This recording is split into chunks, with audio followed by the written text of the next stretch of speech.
প্ৰথমখন বিশ্ববিদ্যালয় আৰু গুৱাহাটী ইউনিভাৰ্চিটিৰ এক মিনিট মই কথা কওঁ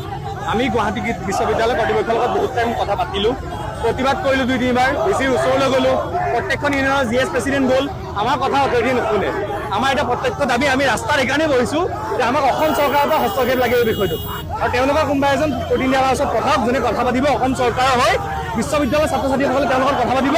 ছাত্ৰ ছাত্ৰীৰ প্ৰব্লেম ক'ব ডাইৰেক্ট অসম চৰকাৰক তেতিয়া আমি ৰাস্তা খুলি দিম নহ'লে আমি ৰাস্তা খুলি নিদিওঁ নাই আমাৰ কেৱল দাবী হৈছে আমাৰ যিখিনি ছাত্ৰ ছাত্ৰী আছে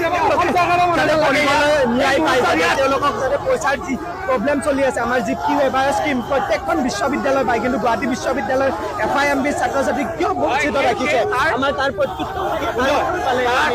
তাৰ প্ৰমাণ আমাক হেৰিয়ে নিদিয়ে কৰ্তৃপক্ষই আমাক একো ফলাফল দিয়া নাই গুৱাহাটী বিশ্ববিদ্যালয় কৰিলোঁ যি ভাল প্ৰটেষ্ট কৰিলোঁ আমি যি ফলাফল নাপালোঁ আমাক এতিয়া অসম চৰকাৰৰ পৰা এজন ইয়াতে প্ৰতিনিধি লাগে যি ফাণ্ড দিব আমাৰ